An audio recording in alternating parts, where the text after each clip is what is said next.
Halo, selamat pagi semuanya. Kita berjumpa lagi di acara pengkajian sistem muskuloskleral. Di sini kita akan mempelajari berbagai macam hal, mulai dari pengkajian fisik sampai ke pembacaan X-ray.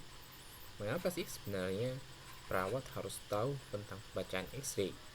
Ya, tentu karena perawat adalah bagian dari tim kesehatan, sehingga mereka perlu untuk memahami masalah dan dari X-ray atau foto ronsen kita bisa melihat secara jelas dan menentukan diagnosis perawatan dari pemeriksaan penunjang tersebut. Oke, kita akan mulai. Satu, dua, tiga.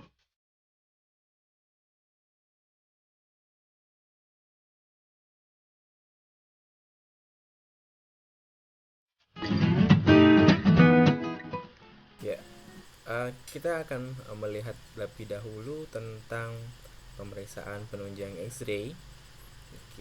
Teman-teman silahkan mengetik di browsernya masing-masing, yaitu adalah Radiology Master. Di sana adalah website yang saya rekomendasikan untuk teman-teman bisa belajar karena dilengkapi dengan tutorial dan gambar-gambar yang mendukung pembelajaran.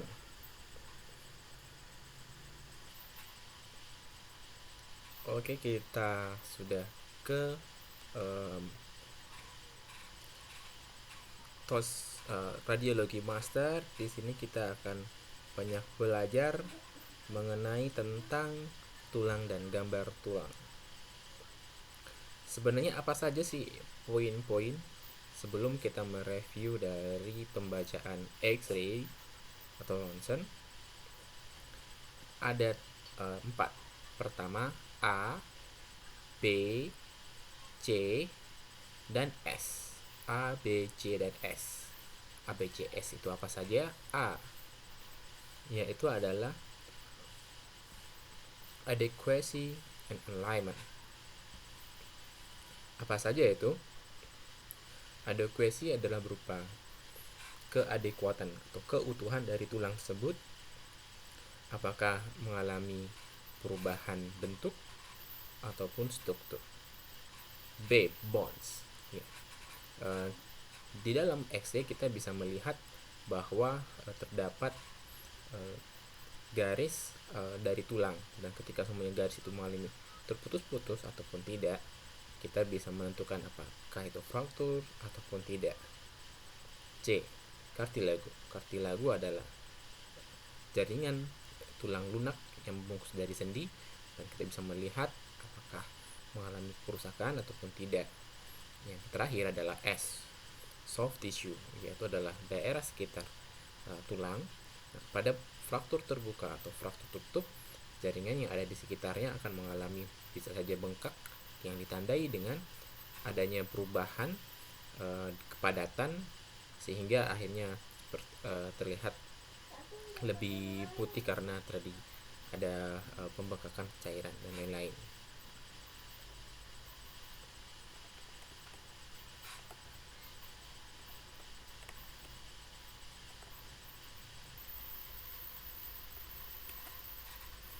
Oke, kita akan melihat beberapa gambar tulang agar lebih jelas. Ya, kita lihat adalah di bagian elbow dan ada gambar lateral. Nah, kita bisa lihat di sini anterior humerus line sejajar, namun di bagian distalnya terdapat fat pad dan berfraktur karena terjadi perubahan struktur di sini.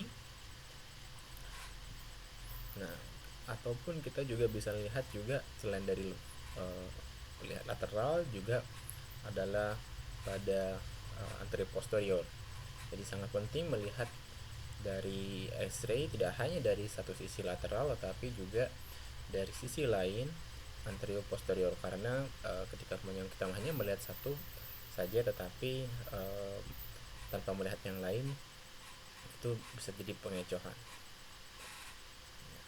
Ya, betul, di sini adalah daerah yang mengalami fraktur.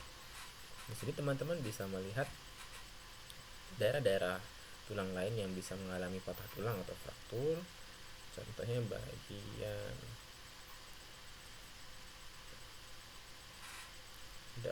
humerus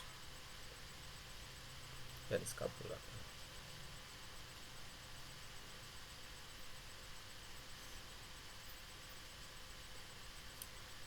Tidak hanya fraktur, kita juga bisa melihat terjadinya dislokasi ketika semuanya perubahan posisi tulang terhadap sendi.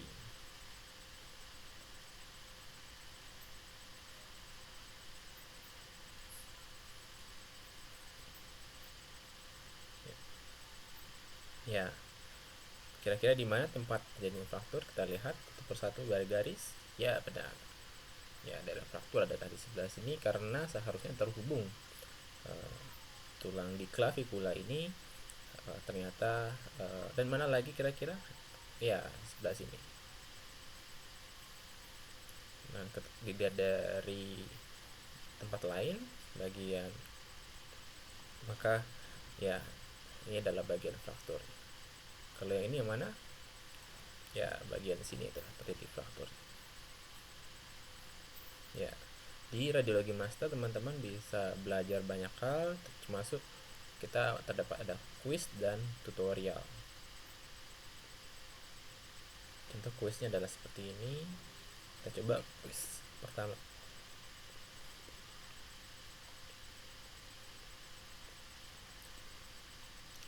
Pasien mengalami abdominal pain dan vomiting, apa radiologi yang diagnosisnya. Nah, kita bisa melihat dari sini, menentukan dan memilih kira-kira apa yang mengalami perubahan.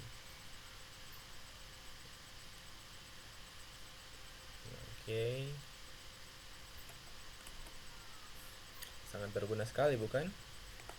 Kita selanjutnya akan belajar mengenai pemeriksaan fisik yang lain. Main objectives for mastering the examination of the musculoskeletal system are to understand the link between anatomy and functional movement for each of the major joints, and to perform the techniques and maneuvers needed for assessing the range of motion, function, and soft tissues for each of the major joints. It is also important to recognize the changes of inflammatory and degenerative joint disease and trauma. Musculoskeletal disorders are the leading cause of medical office visits in the United States. Common or concerning symptoms relating to the musculoskeletal system include neck pain, low back pain, monoarticular or polyarticular joint pain, inflammatory or infectious joint pain, joint pain with systemic features such as fever, chills, rash, anorexia, weight loss, and weakness, and joint pain with symptoms from other organ systems. Some tips for assessing joint pain are: always ask the patient to point to the pain, since not all patients explain pain well. Clarify when the pain started, and especially the mechanism of injury or exactly how the pain began. For example, the detail relating to trauma or from a particular exercise or movement. Identify key features of the pain. Is it localized or diffuse, acute or chronic, inflammatory or subcutaneous nodules, and muscle atrophy? Test range of motion and perform maneuvers to demonstrate limitations.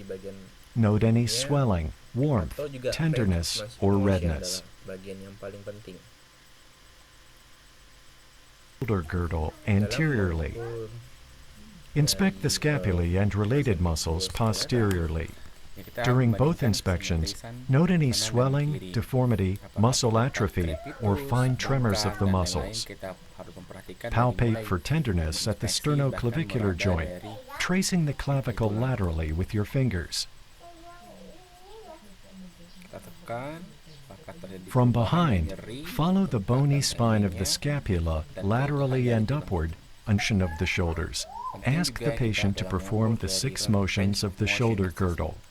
These include flexion, where the patient raises his arm in front and overhead. Extension, where he moves his arms behind. Abduction, raising his arms out to the side and overhead. Source of shoulder pain.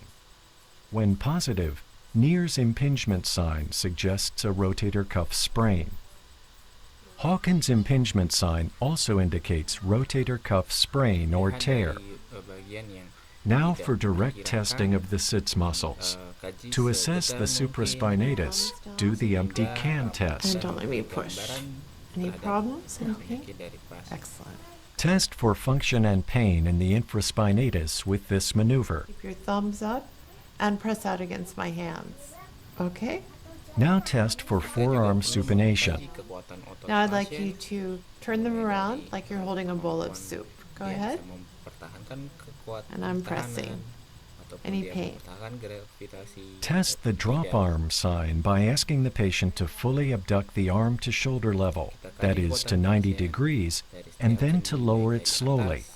When positive, these tests of the ulna. Note any nodules or swelling that suggest olecranon bursitis or arthritis. Normally, you cannot palpate either the synovium or the olecranon bursa. Note any tenderness or effusion, as well as any displacement of the olecranon or the olecranon process, particularly if there is a history of trauma. The sensitive ulnar nerve can be felt posteriorly between the olecranon process and the medial epicondyle. Next, assess the range of motion of the patient's elbows. To test flexion and extension, have the patient bend and then straighten his elbows. Yaitu adalah pertama kongenital, onkologi, contohnya adalah pada kongenital risiko cedera, defisit perawatan diri, defisit pengetahuan, kesiapan peningkat pengetahuan, risiko infeksi. Sedangkan pada onkologi adalah nyeri kronis, ansietas, coping tidak efektif, harga diri rendah, dan gangguan mobilitas fisik, serta risiko cedera.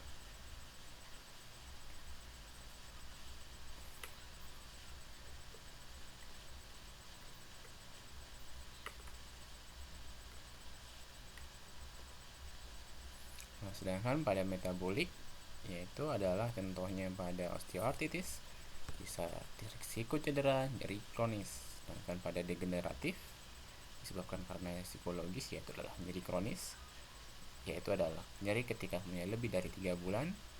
Pada kasus inflamasi, yaitu tadi nyeri kronis, keletihan, instalasi aktivitas, gangguan pemeliharaan rumah, kesiapan peningkatan pengetahuan. Sedangkan kasus yang lumayan banyak juga yaitu adalah pada kasus trauma, contohnya pada kecelakaan, yaitu adalah perfusi perifer tidak efektif, bisa disebabkan oleh karena pendarahan ataupun juga dari compartment syndrome disebabkan karena pemasangan struksi atau bidai yang terlalu ketat, yaitu nyeri, dan selanjutnya ada nyeri akut, gangguan rasa nyaman, risiko cedera, gangguan nitrikus kulit, risiko gangguan nitrikus kulit, dan juga risiko infeksi. Diagnosa risiko biasanya disebabkan karena dibuktikan oleh beberapa faktor risiko, dan juga ada gangguan mobilitas fisik, kerusakan mobilitas fisik, risiko disfungsi neurovaskuler, dan risiko berduka komplikasi, contohnya ketika semuanya terjadi dilakukan amputasi.